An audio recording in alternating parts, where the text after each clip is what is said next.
Baik, kita mulakan majlis malam ni dengan baca kitab Al-Fatihah. A'udzubillahi minasyaitonirrajim. Bismillahirrahmanirrahim. Alhamdulillahirabbil alamin. Arrahmanirrahim. Maliki yaumiddin. Iyyaka na'budu wa iyyaka nasta'in. Ihdinas siratal mustaqim. Siratal ladzina an'amta 'alaihim ghairil maghdubi 'alaihim waladdallin. Amin. Assalamualaikum warahmatullahi taala wabarakatuh. Alhamdulillahillazi hadana lihaza wa ma kunna linahtadiya laula an hadanallah. Asyhadu an la ilaha illallah wahdahu la syarikalah wa asyhadu anna Muhammadan abduhu wa rasuluh. Allahumma shalli wa sallim ala sayyidina wa nabiyina wa habibina wa syafiina wa zuhrina wa maulana Muhammad imamil muttaqin wa qadudul mujahidin wa ala alihi wa sahbihi wa man da'a bi da'watihi wa sanna bi sunnatihi ila yaumil. Rabbi shrah li sadri wa yassir li amri wa hlul 'uqdatam min lisani yafqahu qawli. Subhanaka la ilma lana illa ma 'allamtana innaka antal alimul hakim. Wala haula wala quwwata illa billahil aliyyil azim. Qala Allah Subhanahu wa ta'ala fi kitabil azim ba'da auzubillahi minasyaitonir rajim. Yarfa'illahu allazina amanu minkum wallazina utul ilma darajat. Maksudnya Allah Subhanahu wa taala mengangkat orang-orang yang beriman dan berilmu di kalangan kamu akan beberapa derajat. Wa qala Allah Subhanahu wa taala fi ayatin ukhra, innama ya'muru masajidallah man amana billahi wal yawmil akhir wa aqamas salata wa ataz zakah wa lam yakhsha illallah fa asa ulai yakunu minal muhtadin. Maksudnya hanya saja orang-orang yang memakmurkan rumah Allah Subhanahu wa taala, itulah orang-orang yang beriman dengan Allah dan juga hari akhirat, dan mereka itu mendirikan salat, menunaikan zakat, dan mereka tidak takut melainkan hanyalah kepada Allah Subhanahu wa taala. Maka mudah-mudahan mereka termasuk dalam kumpulan orang-orang yang mendapat hidayah petunjuk daripada Allah Subhanahu wa taala. Wa qala Nabi sallallahu alaihi wasallam, la yu'minu ahadukum hatta hawahu taba'an lima ji'tu bih. Artinya tidak sempurna iman salah seorang daripada kamu sehingga hawa nafsunya akur ataupun cenderung kepada apa yang kebawa, kata Rasulullah sallallahu alaihi wasallam. Ya hormati fadil tu imam kita, sunya yang hormati jawatan kuasa masjid, kemudian tuan-tuan yang dirahmati Allah, alhamdulillah kita panjatkan puji syukur kepada Allah kerana Allah Taala memilih kita hadir untuk mengimarahkan rumah Allah Subhanahu wa taala ini. Mudah-mudahan temuan kita malam ni akan dirahmati oleh Allah Subhanahu wa taala sehingga burung di udara dan ikan di lautan memohon keampunan kepada orang yang dalam pengajian ilmu. InsyaAllah malam ni kita sambung tafsir ayat hukum jilid yang pertama, tafsir suratul Fatihah, di muka surat 18, penjelasan makna lafaz. Kita lihat penjelasan makna lafaz kepada suratul Fatihah. Yang pertama berkenaan dengan kalimat Alhamdulillah. Alhamdulillahi Rabbil Alamin. Segala puji bagi Allah, Tuhan sekalian alam. Jadi makna perkataan alhamdu itu ialah pujian ke atas keindahan yang mengandungi makna pengagungan dan juga pemuliaan. Kalimat alhamdu itu ialah satu bentuk pujian di atas keindahan yang mengandungi makna pengagungan dan juga kemuliaan Allah Subhanahu wa taala. Semana bila kita sebut alhamdu, segala puji bagi Allah, semaknanya kita mengagungkan Allah taala, kita memuliakan Allah Subhanahu wa taala. Iaitulah satu zat yang wajibul wujub, yang tidak ada yang lebih mulia melainkan daripada zat Allah Subhanahu wa taala. Imam Qurtubi menyatakan di dalam percakapan bahasa Arab, alhamdulillah dia bermakna pujian yang sempurna. Alhamdulillah makna pujian yang sempurna, lengkap ataupun komplit lah. Kerana Allah Ta'ala ini mengandungi sifat-sifat kamalat, sifat-sifat kesempurnaan yang ada pada Allah. Kan? Tidak ada sifat naqais, kekurangan. Kalau manusia ni, walaupun kadang-kadang kita puji manusia, masih ada lagi sifat-sifat kekurangan pada dia. Ada manusia ni dia baik, dia bagus, dia amanah, kan? Dia ni pandai buat kerja dan sebagainya. Takkan tetapi sifat-sifat kesempurnaan yang ada pada manusia masih lagi ada kekurangan di situ. Berbeza dengan sifat kemuliaan, kesempurnaan yang ada kepada Allah Subhanahu wa taala. Kemudian alif lam di sini adalah menjelaskan rangkuman seluruh pujian. Alif lam yang ada pada alhamdulillah. Alif lam ni biasanya bermakna alif lam ma'rifah. Kalau sesuatu kalimat tidak ada alif lam, namanya nakirah. Nakirah ni maknanya umum. Kalau sesuatu kalimat ada alif lam, salah satu daripada tandanya menunjukkan dia adalah kalimat isim ataupun nama. Kalau siapa belajar bahasa Arab jumpa alif lam, makna kalimat tu adalah kalimat isim ataupun nama. Di samping itu alif lam ni menunjukkan kepada makrifah khusus. Khusus dan juga di sini dia bermakna rangkuman seluruh pujian yang hanya layak hanyalah diberikan hanyalah kepada Allah Subhanahu wa taala. Walaupun berbagai jenis puji yang terdapat dalam dunia ini, puji qadim kepada hadis, puji hadis kepada qadim, puji manusia kepada manusia yang lain, puji anak kepada ayah, puji ayah kepada anak, puji suami kepada isteri, isteri pada suami, kan? Puji pelajar kepada guru, guru pada pelajar dan sebagainya, kan? Tetapi pujian yang paling sempurna ialah pujian hanyalah kepada Allah Subhanahu wa taala saja. Baik, kemudian Allah Ta'ala juga sangat berhak mendapatkan pujian dalam pelbagai bentuk dan juga sanjungan. Allah Ta'ala ni berhak, dia ada hak untuk mendapat segala pujian yang dipuji oleh segala makhluk yang terdapat dalam dunia ni. Malahan setiap detik dan ketika sentiasa ada orang memuji Allah. Kenapa? Kerana setiap detik dan ketika ada orang solat. Ada orang solat, kan? Di mana saja yang terdapat dalam dunia ni, kerana masa solat itu sentiasa bergerak. Sentiasa waktu solat itu sentiasa bergerak mengikut kepada peredaran bumi, kan? Samalah seperti waktu azan. Waktu azan ni dalam dunia sentiasa ada saja orang azan dalam dunia ni kerana kerana bumi ni sentiasa bergerak. Bila bergerak, maknanya ada saja dalam dunia ni, di corok mana pun ada orang melakukan azan, selagi mana ada orang Islam kat situlah. Begitu juga dalam dunia terdapat juga orang solat. Di mana saja terdapat orang solat. Dalam solat sudah tentu orang akan menyebut alhamdulillah, suratul Fatihah. So maknanya, kan, sentiasa saja makhluk itu memuji Allah Subhanahu wa taala. Betul tak? Berbeza dengan manusia. Manusia bila dia buat sesuatu kebaikan, masa itulah dia akan dipuji oleh manusia yang lain. Tanpa membuat sesuatu kebaikan, sudah tentu kita tidak akan dipuji oleh sesiapa pun. Walaupun separuh daripada manusia ni dia memang nak dipuji, tetapi puji itu adalah berwaktu ataupun bermasa, berbeza dengan pujian yang ada kepada Allah Subhanahu wa taala. Kemudian kalimat alhamdu juga merupakan lawan daripada perkataan azam. Azam maknanya celaan. Azam maknanya celaan. Perkataan ini juga lebih umum daripada perkataan syukur. Bila kita sebut perkataan alhamdu, segala puji kepada Allah, maknanya dia lebih umum, berbeza dengan syukur. Asyukru, kerana perkataan syukur itu hanyalah kalau kita lihat kepada definisi makna syukur itu, ialah kita mempergunakan segala anggota badan kita ke arah jalan-jalan kebaikan, ke arah jalan-jalan benda-benda yang diredoi oleh Allah Subhanahu wa taala. Itu dinamakan sebagai syukur. Sesiapa yang tidak menggunakan anggota badannya, sama ada mata, telinga, tangan, kaki dan sebagainya, kepada arah-arah yang Allah Taala redha, itu bukan dinamakan sebagai syukur. Malahan orang itu dikira orang tak bersyukurlah.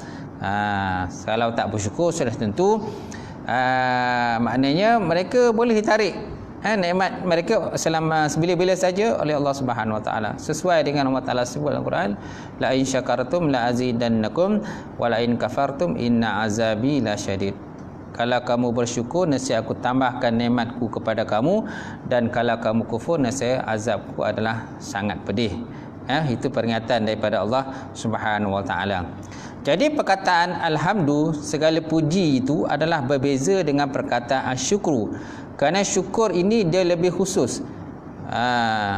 Berbeza dengan puji. Puji ini dia lebih besar. Ruang lingkup dia, skop dia adalah lebih besar berbanding dengan syukur. Kemudian di dalam bahasa Arab pernah dikatakan bahawa hamadtu ar-rajula ala saja'atihi au ilmihi. Hamadtu ar-rajula ala saja'atihi au ilmihi. Maksudnya aku memuji seseorang lelaki itu di atas keberanian dan juga keilmuan dia. Aku memuji seseorang itu di atas keberanian dan juga keilmuannya. Jadi dalam perkataan ini tuan, terdapatnya perkataan hamad. Hamad ni puji. Kenapa kita puji? Kerana seorang tadi ada keberanian, keilmuan yang ada pada dia. Kalau seseorang itu tidak ada sesuatu kebaikan yang dibuat, tiba-tiba kita puji dia, ini namanya membuang masa lah. Ini namanya membuang masa. Kita memuji seorang tapi dia tak pernah buat satu kebaikan pun pada kita. Ataupun contohnya dia ni seorang pencuri. Seorang pencuri ataupun dia suruh melakukan dosa dan maksiat, tetapi dalam masa yang sama kita puji dia. Baguslah engkau ni mencuri. Baguslah engkau ni merompak dan sebagainya. Ini adalah satu perbuatan yang membuang masa namanya. Kerana kita memuji seorang yang tidak sepatutnya kita puji. Malahan mungkin kita kalau kita puji dia pula, kemungkinan dia akan merampas pula harta kita. Baik, kemudian sedangkan penggunaan perkataan syukur terlihat dalam ungkapan syakartu ala ihsanihi. Syakartu ala ihsanihi, aku bersyukur ataupun berterima kasih ke atas kebaikan dia. Okey, so maknanya adanya penggunaan perkataan pujian dan adanya penggunaan perkataan syukur. Tetapi perkataan pujian itu adalah lebih luas. Dia punya ruang lingkupnya berbeza dengan perkataan syukur. Kemudian pujian dilakukan boleh secara lisan, sedangkan syukur hanya boleh dilakukan secara hati, lisan dan juga anggota badan yang lain. Pujian dilakukan oleh lisan oleh lidah melakukan pujian, sedangkan syukur pula kita boleh bersyukur dengan hati, bersyukur dengan lisan dan juga bersyukur dengan tubuh badan. Kalau lihat daripada definisi tadi, makna syukur itu ialah kita menggunakan segala anggota badan kita ke arah pada benda yang Allah Ta'ala redha dan Allah Ta'ala suka. Baik, kemudian Imam Tabari ada menyatakan bahawa pujian dan syukur memiliki makna yang sama. Dia kata, ini kata Imam Tabari, berbeza dengan apa yang dikatakan Imam Qutubi tadi. Dia kata pujian ni lebih luas maknanya berbanding dengan syukur. Sedangkan Imam Tabari dia kata pujian dan syukur memiliki makna yang sama. Oleh itu kalau kita mengucapkan alhamdulillah, segala puji bagi Allah, dia adalah juga merupakan satu ungkapan yang bermakna terima kasih dan juga bermakna kita puji Allah Subhanahu wa taala. Semana masa yang sama kita memuji Allah Ta'ala, dalam masa-masa yang sama kita bersyukur di atas segala pemberian Allah Ta'ala kepada kita. Ini pendapat daripada Imam Tabari. Kemudian menurut Imam Qutubi juga, pendapat Tabari tak boleh terima, dia kata. Dia kata Imam Tabari pendapat dia tak boleh terima kerana alhamdu, pujian adalah sanjungan ke atas yang dipuji berdasarkan kepada sifat-sifatnya tanpa didahului oleh sesuatu kebaikan. Sanjungan ke atas yang dipuji kerana berdasarkan sifat-sifatnya tanpa didahului oleh sesuatu kebaikan. Sedangkan perkataan syukru, rasa syukur dan terima kasih merupakan sanjungan kepada objek yang dipuji atas kebaikan yang dilakukan, dia kata. Itu perbezaan. Jadi At-Tabari ini berbeza pendapat, Al-Qutubi berbeza pendapat dengan At-Tabari. Al-Qutubi dia kata puji dengan syukur tetap berbeza. Dia kata kerana pujian itu ialah sesuatu benda yang kita ucapkan walaupun seseorang itu tidak melakukan satu kebaikan pada kita. Okey, berbeza dengan syukur. Syukur ni kita ucapkan kalau seorang itu ada melakukan sesuatu kebaikan pada kita, barulah kita katakan kita bersyukur pada dia ataupun kita mengucapkan terima kasih kepada dia. Dengan demikian tuan, perkataan pujian lebih umum berbanding dengan ungkapan perkataan syukur. Baik, kemudian Rabbul Alamin. Rabbul Alamin ni tuan, perkataan Rabb dalam bahasa Arab dia adalah kalimat masdar ataupun nama terbitan yang bererti tarbiyah. Dalam berarti tarbiyah. Bila kita kan biasa kan jumpa perkataan tarbiyah. Apa makna tarbiyah? Tarbiyah maknanya asalnya pendidikan. Kan tarbiyah kita mendidik seseorang. Itu sebabnya guru dinamakan sebagai pendidik. Guru sebagai pendidik. Guru juga boleh dinamakan sebagai murabbi. Maknanya dia bukan sahaja mendidik, malah dia mengasuh, kan, menegur. Kalau seandainya suatu benda yang dibuat oleh anak murid yang tak betul, dia tegur. Bukan hanya sekadar menyampaikan ilmu saja.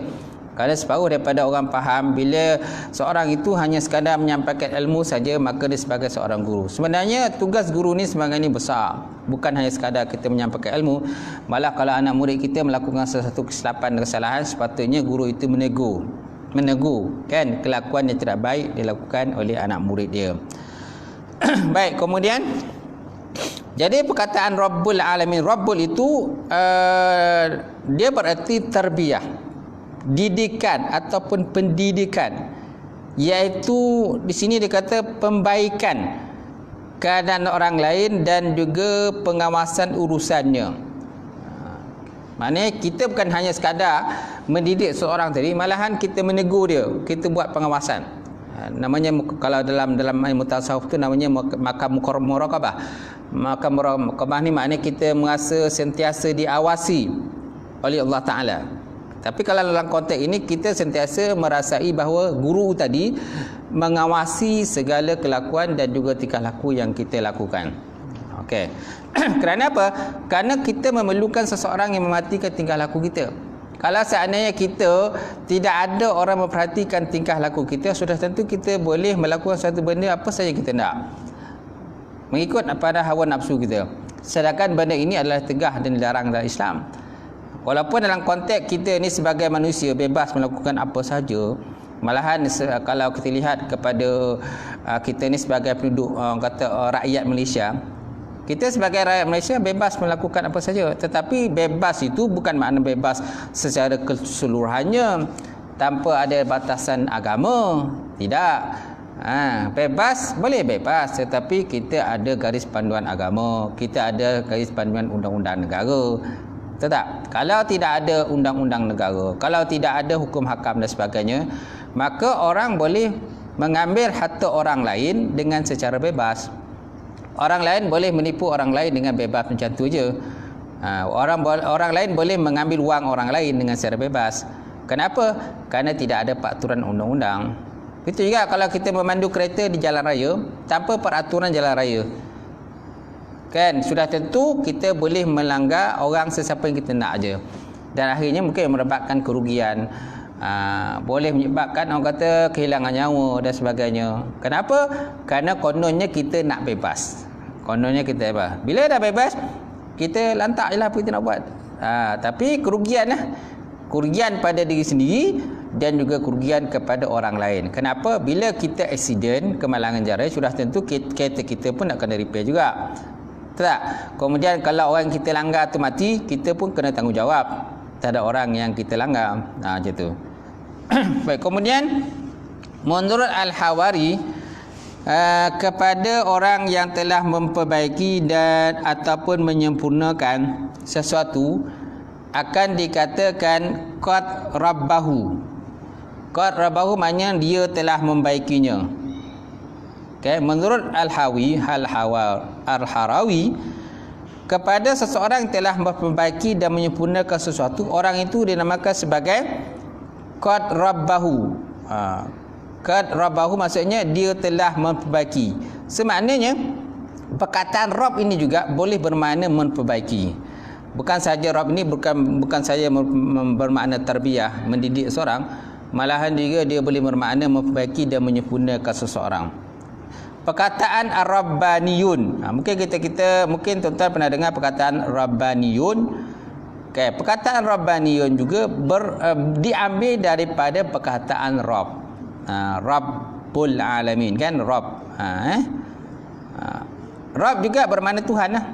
Tuhan. Rabb itu mana Tuhan. Ataupun perkataan lain seperti ilahun. Ilahun juga bermakna Tuhan. La ilaha illallah. La ilaha illallah. Tiada Tuhan yang disembah melainkan Allah. Ilah. Jadi perkataan ilah sama dengan perkataan Rabb. Tetapi kita tinjau di sini perkataan Rabb ni dari segi bahasa dia. Rabb dari segi bahasa maknanya tarbiyah. Kemudian dalam kitab As-Sihah disebutkan bahawa Rabba fulanun waladuhu. Rabba fulanun waladuhu maksudnya dia mendidik anaknya ataupun dia memelihara anaknya. Rabba fulanun waladuhu, kan, dia mendidik anaknya ataupun dia juga memelihara anak dia. Jadi sini adanya perkataan Rabb. Rabba fulanun, Rabba fulanun, pa lam alif nun, fulanun waladuhu, waw lam dal waladuhu, waw lam dal ha gulung, kan. Rabba fulanun waladuhu, mana dia mendidik anaknya ataupun dia melihara anaknya. Sedangkan perkataan al-murabbun adalah jamak daripada perkataan al-murabbi. Murabbi, pendidik. Okey. Baik, kemudian Rabb diambil dari perkataan at-tarbiyah. Dengan demikian Allah Ta'ala adalah pengatur semua ciptaannya. Jadi Allah Ta'ala ni tuan-tuan, dialah yang mengatur semua ciptaannya, dan tidak ada satu ciptaan pun yang boleh menandingi ciptaan Allah Subhanahu Wa Ta'ala. Walaupunlah dunia ni manusia contohnya mencipta kereta, mereka cipta kereta, kan. Ciptaan kereta yang dicipta oleh manusia pun tetap ada kekurangan dan kedua kelemahan. Walaupun kalau kita nampak harga kereta tu berpuluh ribu kereta, kan, harga dia. Sampai ada kereta sampai 100,000, 200,000 dan sebagainya. Tetapi setiap kenderaan itu mesti ada kekurangan dan juga kelemahan dia. Berbanding dengan ciptaan Allah Subhanahu Wa Ta'ala. Ciptaan Allah Ta'ala begitu cantik dan lawa, tapi yang merosakkan ciptaan Allah Ta'ala ni siapa? Manusia juga. Manusia yang merosakkan ciptaan Allah Ta'ala, bukan Allah Ta'ala tu yang merosakkan ciptaannya. Baik. Kemudian perkataan Arabu disebut di dalam beberapa makna, seperti Arabu juga boleh bermakna Al-Malik, Maha memiliki, Al-Muslih, Maha memperbaiki, Al-Ma'bud, yang disembah, As-Sayyid Al-Muta'. As-Sayyid Al-Muta', mana Tuhan yang dipatuhi. Okey. Kalau kita jumpa perkataan Rabbul Ibli, mana Rabbul Ibli? Pemilik unta. Rabbul Ibli maksudnya pemilik unta. Demikian juga dengan Rabbud Dar. Rabbud Dar maknanya pemilik rumah. Rabbud Dar, pemilik rumah. Ataupun Rabbul Bait, pemilik rumah. Sahibul Bait juga boleh bermakna pemilik rumah. Tapi di sini hanya nyatakan tentang penggunaan perkataan Rabb lah, Rabbud Dar, mana pemilik rumah. Maka perkataan Rabb boleh digunakan untuk selain daripada Allah Subhanahu Wa Ta'ala dengan syarat diidofahkan ataupun ada sandarkan dengan kalimat lain. Nabi SAW juga pernah bersabda, dia kata, la yakul ahadukum at'im rabbaka waddi' rabbaka ishki rabbaka wal yakul sayyidi maula wala yakul ahadukum abdi amati wala yakul ahadukum abdi ammati. Kama qala Rasulullah sallallahu alaihi wasallam. Hadis riwayat daripada Bukhari dan Muslim. Maksudnya, la yakul ahadukum, jangan berkata salah seorang daripada kamu itu at'im rabbaka. At'im mana hidangkan makanan untuk Rabbmu. Hidangkan makanan, jangan hidangkan makanan untuk Rabbmu. Ini tak sesuai lah. Ataupun dayyi' rabbaka, ambilkan wuduk untuk Rabbmu. Ataupun kita mengucap perkataan ishki rabbaka, beri minum oleh kamu akan Rabbmu. Wal yakul sayyidi, akan tetapi naklah kita berkata sayyidi maula, tapi naklah kita kata tuanku ataupun majikanku. Semaknanya kita sebut at'im sayyidi, beri makan oleh kamu akan majikanku. Hidangkan makanan untuk majikanmu ataupun tuanku. bukan Tuhan lain. Tuanku bukan Tuhan lain. Kadang-kadang kita tak boleh nak bezakan perkataan Tuhanku dengan tuanku. Tuanku T-U-A-N, tuanku. Tuhanku lain. Tuhan ni mana Tuhan? Rob. Okey. Janganlah seorang daripada kamu berkata hamba lelakiku dan hamba perempuanku. Hamba lelakiku dan juga hamba perempuanku. Okey. Kerana perkataan hamba ni sebenarnya tak berapa sesuai lah. Perkataan hamba ni seolah mata kita memperhambakan seseorang kan. Sedangkan yang sesuai berkatakan hamba ini ialah Allah Ta'ala aja. Allah Ta'ala saja yang sesuai menyebut perkataan hamba ini. Contohnya Allah Ta'ala menggelarkan Nabi itu sebagai hamba. Subhanallazi asra bi 'abdihi lailan minal masjidil haram ila al-masjidil aqsa allazi barakna ma haulahu linuriyahu min ayatina innahu was-samiul basir. Maha suci Allah Ta'ala yang telah memperjalankan hambanya. Hambanya. Jadi kalau seandainya ada seseorang Said ataupun seseorang Said ini maknanya tuan hamba, dia memanggil hamba dia kata hamba lelakiku ataupun hamba perempuan ini sebenarnya tidak apa sesuai lah. Naklah kita kata ataupun itulah orang suruhan saya, orang suruhan saya. Tak sesuai kita perkataan penggunaan hamba ni lebih seperti kita memperhambakan seseorang. Tidak sesuai. Kan? Hamba dengan memperhamba sebenarnya bezalah. Hamba ataupun memperhambakan diri, kan beza kan? Gitu. Baik, kemudian sedangkan perkataan Ar-Rabb yang diartikan sebagai Sayyid Al-Muta', Tuhan yang dipatuhi, adalah seperti disebutkan dalam firman Allah Subhanahu wa taala dalam Al-Quran, ya sahibi ya sahiba ya sahibaniyas sijni amma ahadukuma fayaski rabbahu khamra. Ya sahibaniyas sijni amma ahadukuma fayaski rabbahu khamra. Maksudnya, wahai sahabatku berdua yang sepenjara, maksudnya takbir mimpi kamu itu ialah ada pun salah seorang daripada kamu, maka dia akan memberi minum arak kepada tuannya. Jadi dalam ini ada perkataan rabbah, fayaski rabbahu khamra, maka dia akan beri minum arak kepada tuannya. Okey. Ini ayat ni berkenaan dengan kisah apa tuan-tuan? Ayat ni berkenaan dengan kisah Nabi Yusuf AS dengan dua orang lelaki di dalam penjara. Di mana dua lelaki tadi telah bermimpi bahawa seorang itu bermimpi bahawa dia akan memberi makanan kepada raja. Beri makanan kepada raja kan. Seorang lagi bermimpi bahawa seekor burung gagak akan mematuk kepala dia. Burung gagak mematuk kepada dia. Jadi kedua tadi bertanya dengan Nabi Yusuf AS tentang tafsiran mimpi keduanya lah. Maka Nabi Yusuf berkata, salah seorang daripada kamu tadi akan dibebaskan oleh raja. Dibebaskan oleh raja dan kamu akan berkhidmat dengan raja dan akan beri makan raja. Salah seorang lagi daripada kamu ni tidak akan dibebaskan. Malahan kamu akan dibawa pada raja dan raja menjatuhkan hukuman bunuh kepada kamu. Menjatuhkan hukuman bunuh kepada kamu.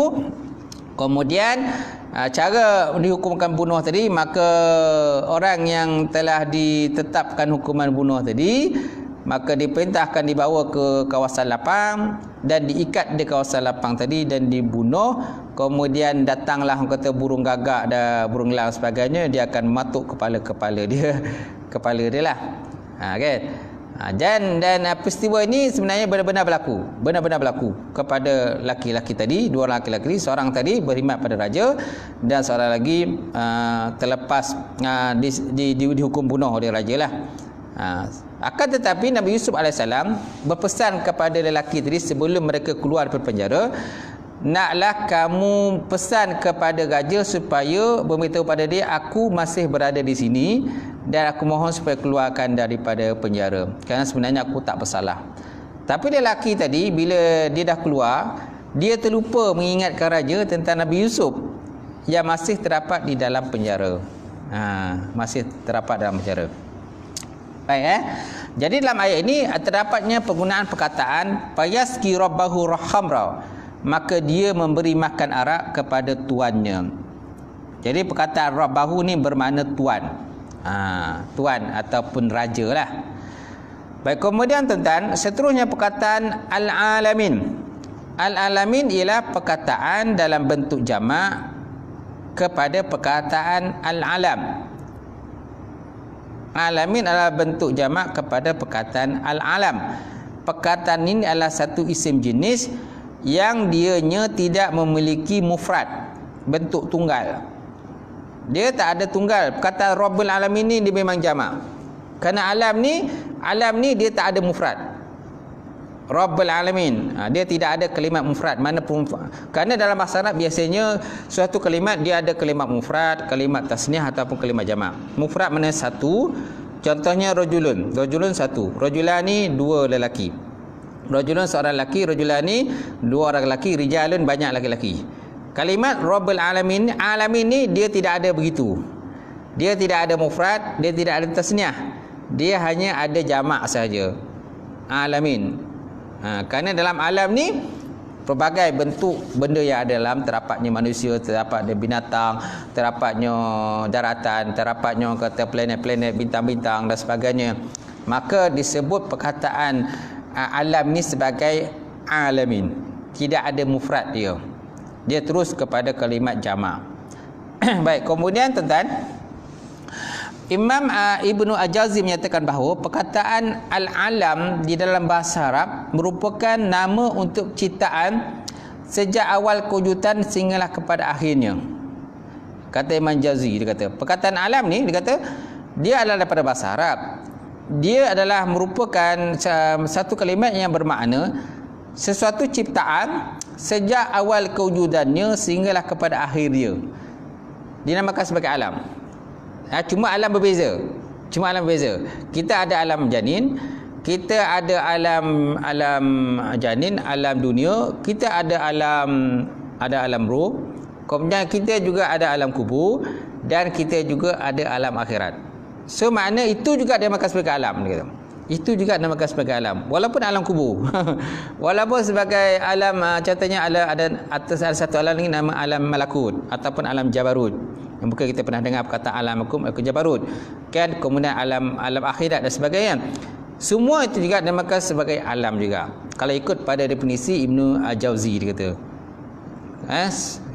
Berbeza dengan pemahaman 10 orang ni. Dia kata alam ini hanya sekadar, orang kata ialah bila dah rosak alam ni, contoh berlakulah kiamat, maka tidak lagi dinamakan sebagai alam. Selagi mana belum kiamat, maka itulah dinamakan sebagai alam.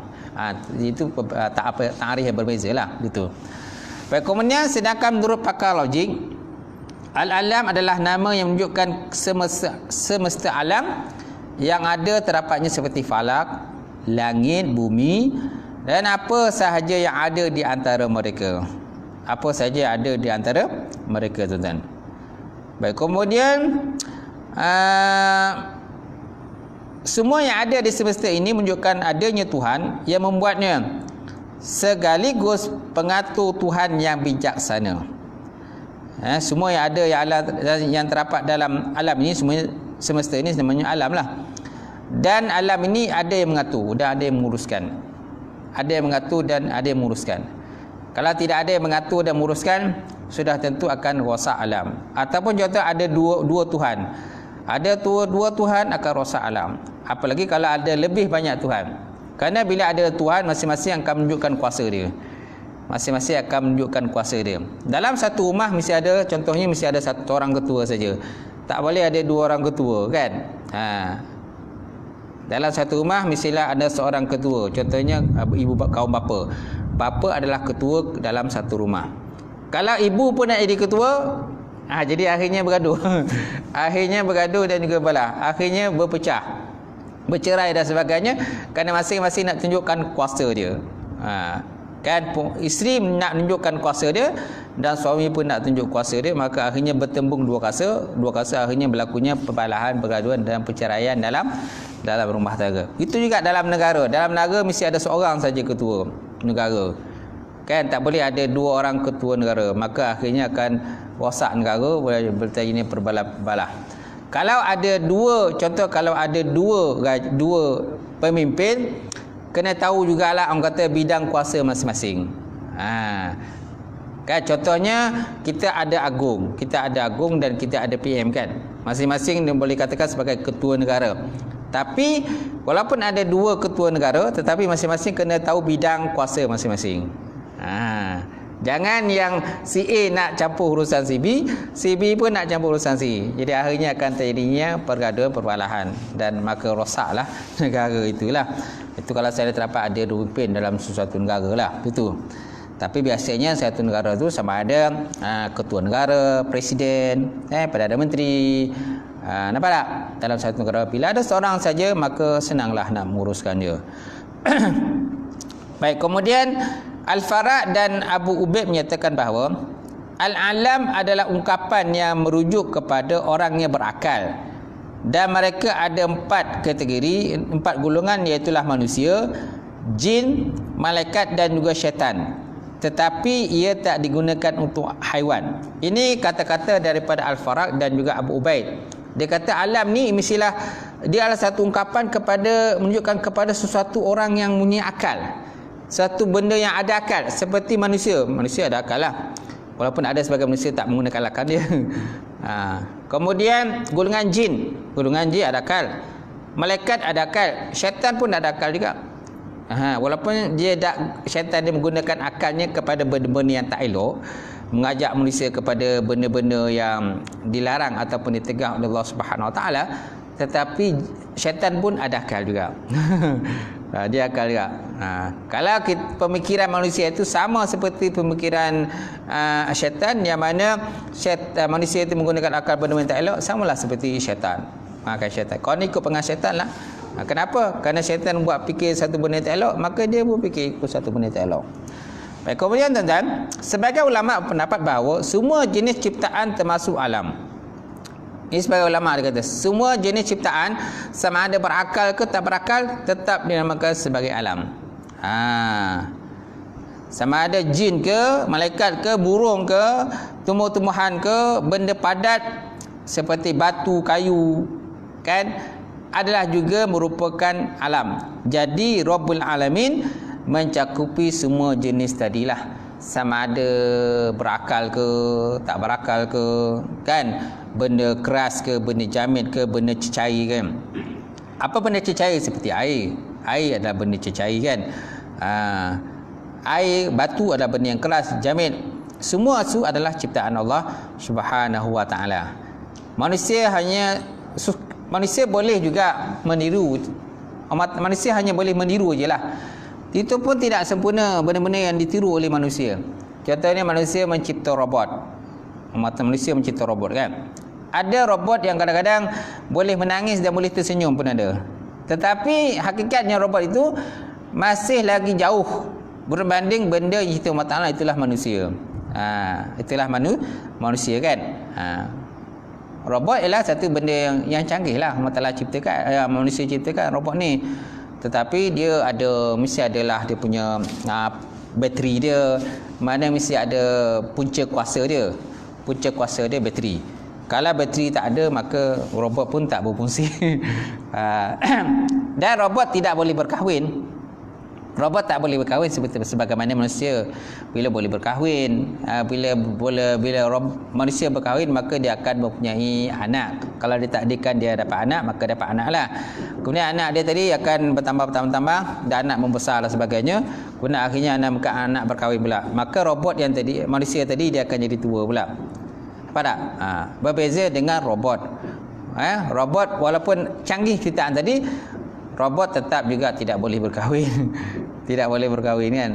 Dan robot juga tidak ada hati juga perasaan. Tak ada hati perasaan. Dan juga robot juga tidak ada pemikiran. Sebagaimana manusia punya pemikiran lah. Dan robot tidak bercinta. Ada robot bercinta tak? Robot ni bercinta, robot A bercinta dengan robot B. Tak ada kan. Ataupun robot ni berumah tangga. Ada tak? Tak pernah jumpa kan.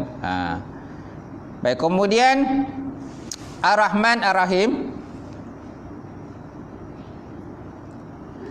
Baik, Ar-Rahman Ar-Rahim ialah dua nama Allah Ta'ala yang diambil daripada perkataan Ar-Rahmah.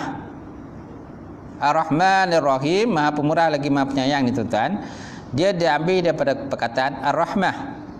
Adapun makna perkataan Ar-Rahman ialah Tuhan yang memberikan nikmat dalam pelbagai bentuk, sedangkan Ar-Rahim adalah Tuhan yang memberi nikmat dengan segala perinciannya. Segala perinciannya. Kan? Ataupun lebih makna kata Ar-Rahim ni penyayang lah. Penyayang. Biasanya kita terjemahan Ar-Rahim ni maknanya penyayang. Sedangkan perkataan Ar-Rahman biasanya kita terjemahkan dengan makna pemurah. Pemurah Allah Ta'ala ni tak kira sama ada orang tu taat kepada perintah Allah Ta'ala ataupun tak taat, mereka tetap mendapat pemurah daripada Allah Ta'ala. Mereka mendapat rezeki daripada Allah. Walaupun orang kafir kadang-kadang kita nampak tuan-tuan, kan, walaupun dia kafir tapi dia lebih mendapat kekayaan. Kerana apa? Kerana dunia mereka hanya dunia saja. Kehidupan mereka hanya di dunia saja, tidak ada lagi kehidupan selepas akhirat. Nampak tak? Berbeza dengan orang Islam. Orang Islam ni kehidupannya ada di dunia dan juga ada di akhirat. Di dunia pun kita juga mendapat balasan, di akhirat juga kita mendapat balasan juga. Apa contoh balasan di dunia kita dapat? Contohnya kalau kita buat taat kepada Allah, kita solat, kita mendapat contoh sakinah, ketenangan. Ketenangan itu pun adalah bentuk balasan di dunia juga. Kan? Begitu juga kalau orang derhaka kepada ibu bapa. Seorang anak contoh derhaka kedua ibu bapa aja. Allah Ta'ala boleh membalasnya di dunia lagi. Dan juga membalas di akhirat. Sebenarnya balasan ni bukan hanya sekadar terdapat di akhirat saja. Kerana sebuah orang ni faham balasan hanya dapat di akhirat, di dunia tak dapat apa-apa. Sebenarnya ini pemahaman yang salah. Kerana di dunia juga kita boleh mendapat balasan. Contohnya kalau kita solat mengikut pada waktu dia, maka kita akan dapat ketenangan. Sakinah, ketenangan. Ketenangan itu juga merupakan satu balasan. Kerana balasan ni bukan hanya dalam bentuk material. Kerana sebuah orang ni menganggap balasan ni hanya dalam bentuk material saja. Sedangkan bukan material, bukan benda yang nampak, maka bukan yang maka sebagai balasan, dia kata. Ni tak betul lah pemahaman begitu. Baik, kemudian tuan-tuan, Ar-Rahman berbentuk mabni mubalaghah. Mubalaghah maksudnya melampaui ataupun metafora yang maknanya ialah pemilik rahmat dan kasih sayang yang tiada tandingannya. Ar-Rahman maksudnya pemilik rahmat dan kasih sayang yang tidak ada tandingannya. Itu kerana bentuk fa'lan dalam bahasa Arab ialah salah satu daripada bentuk ataupun sirah mubalaghah yang melampaui, yang menunjuk kepada suatu benda yang berlebihan. Mubalaghah ni maknanya melampaui. Contohnya merah, sangat merah, bersangatan merah. Beza kan? Merah, sangat merah dan bersangatan merah. Ini dia katakan sebagai mubalaghah, bersangatan. Okey, dalam bahasa Arab biasa kita jumpa perkataan mubalaghah ni. Maknanya melampaui sesuatu benda. Berbanding dengan perkataan merah saya. Baju dia berwarna merah. Baju dia berwarna sangat merah. Maknanya lagi merah daripada yang pertama. Baju dia bersangatan merah. Nampak? Baju dia bersangatan merah, maknanya merah yang ketiga ni lebih merah berbanding dengan yang kedua dan juga yang pertama. Itu dikatakan sebagai mubalaghah. Dalam bahasa Arab biasalah kita jumpa mubalaghah. Jadi perkataan Rahman ni dia adalah satu sirah mubalaghah. Yang bermakna Allah Ta'ala ini pemilik rahmat dan kasih sayang yang tidak ada tandingannya. Nampak? Tidak ada tandingan sifat pemurah Allah Ta'ala ni. Kerana kalau manusia tuan-tuan, manusia hanya pemurah kepada orang-orang yang ikut cakap dia sahaja. Kan? Kita boleh bagi suatu benda kepada orang yang ikut perintah kita. Siapa yang tak ikut perintah kita, kita tak bagi sesuatu hadiah. Berbanding dengan Allah. Allah Ta'ala dia bagi sesuatu benda tu bukan sahaja kepada orang yang taat, malahan orang maksiat pun yang derhaka pada dia pun dia bagi makan lagi. Masih dia bagi makan. Kalau Allah Ta'ala nak tarik makanan daripada mereka, boleh tak? Boleh. Mereka nak makan, tiba-tiba kan tangan mereka tak boleh angkat. Nak makan Sebabkan mereka ni golongan maksiat. Dia ambil makanan, tiba-tiba nak makan je, tiba-tiba makan tangannya jadi kaku, tak boleh makan. Boleh tak Allah Ta'ala membuat begitu? Boleh. Tapi kenapa Allah Ta'ala tak buat? Kan? Kenapa itu? Itu Allah Ta'ala saja yang boleh menjawabnya lah. Kita tak mampu kita nak jawab. Macam tu. Baik, kemudian kenyang di dalam bahasa Arab disebut sebagai as-saba'u. As-saba'u, sedangkan kenyang yang berlebihan disebut sebagai sab'an. Sab'an. Kenyang dengan terlampau kenyang. Orang ni makan, apa ada makan dia kenyang. Yang ini kau kenyang belum? Kenyang dah, kan? Kenyang. Mana terlebih kenyang. Ini kenyang, terlebih kenyang. Yang ini bersangatan kenyang. Bersangatan kenyang. Ini lebih mubalaghah lah. Sehingga kan bila dah sangat kenyang tu, maka nak berjalan pun susah. Berbeza dengan orang yang makan kenyang. Orang makan kenyang, dia masih lagi boleh bangun, boleh berjalan, boleh bergerak ke situ, ke sana kemari. Berbeza dengan orang yang terlampau kenyang. Orang terlampau kenyang, dia tak boleh nak bergerak. Selagi mana orang tak angkat dia supaya dia berpindah ke tempat lain, selagi itulah dia tak boleh bergerak. Kenapa? Kerana terlampau kenyang. Itu sebabnya bila kita makan, tuan-tuan, jangan terlampau kenyang. Kerana pada perut kita ni, tuan-tuan, dia juga memerlukan kepada oksigen. Perut kita memerlukan pada udara dan oksigen. Okey. Kalau kita makan terlampau banyak, maka menyebabkan kan sukar untuk kita bergerak.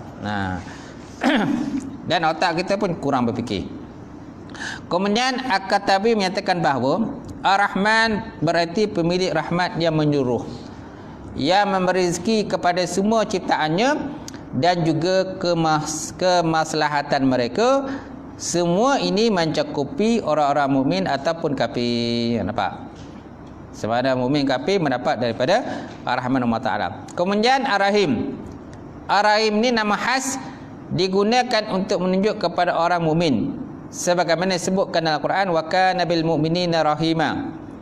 Wa kana bil mu'minina rahima, dan adalah dia Allah Ta'ala tadi dengan orang-orang yang mukmin itu, dianya Allah Ta'ala itu bersifat rahim. Rahim mana? Allah Ta'ala bersifat penyayang.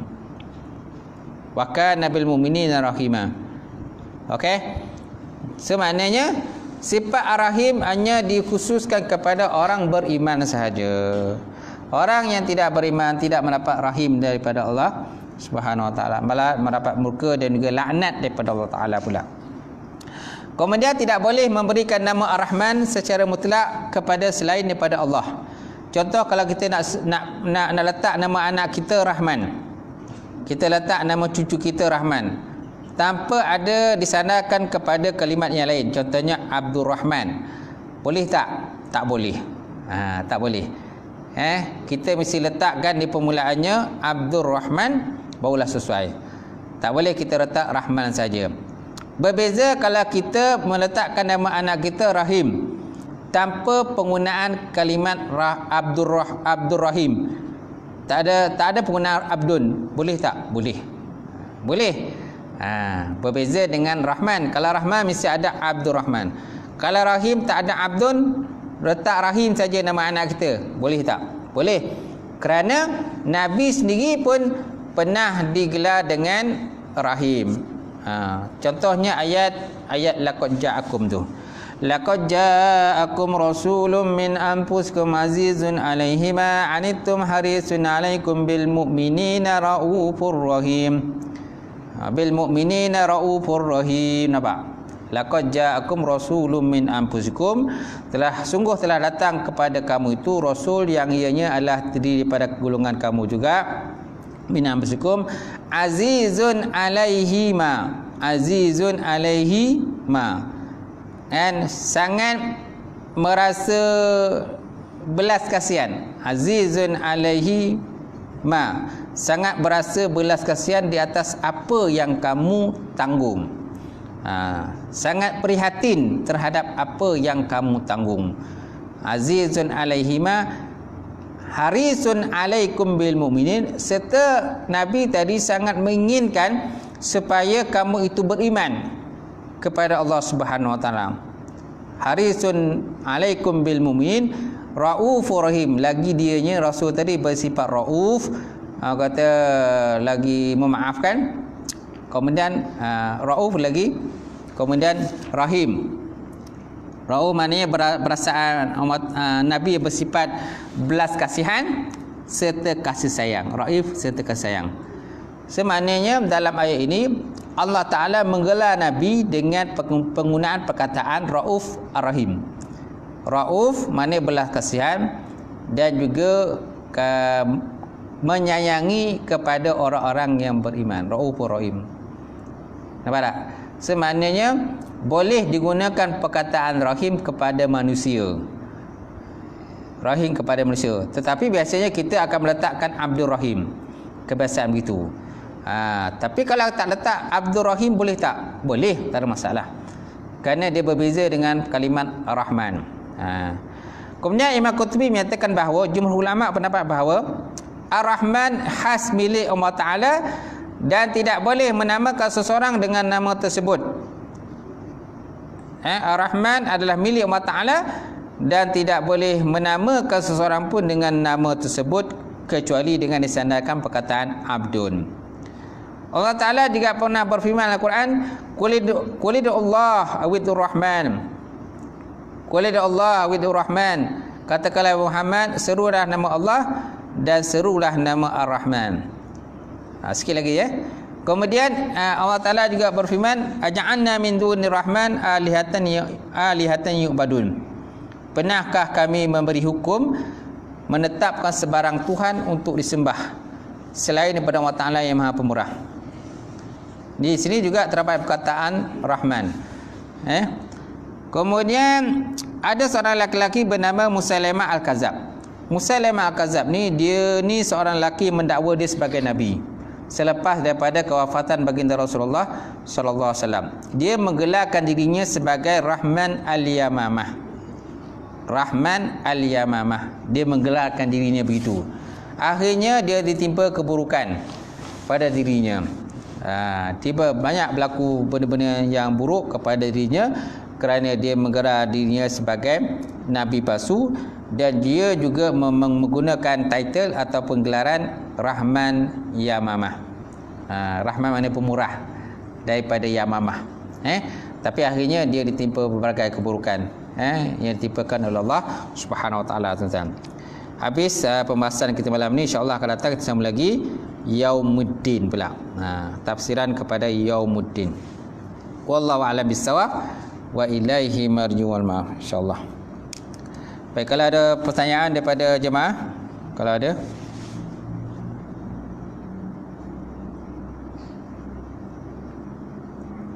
Ada?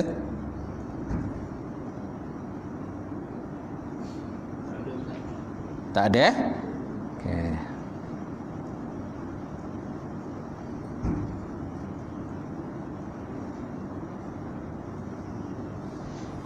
Okey, tak ada. Alhamdulillah.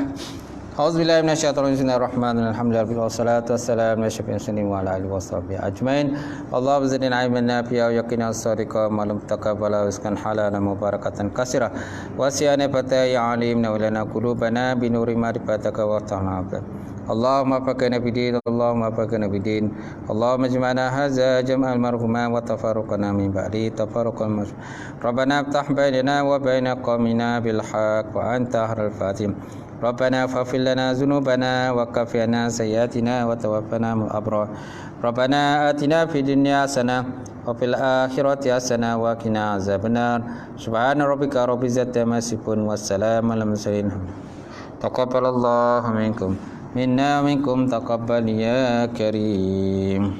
Alhamdulillah.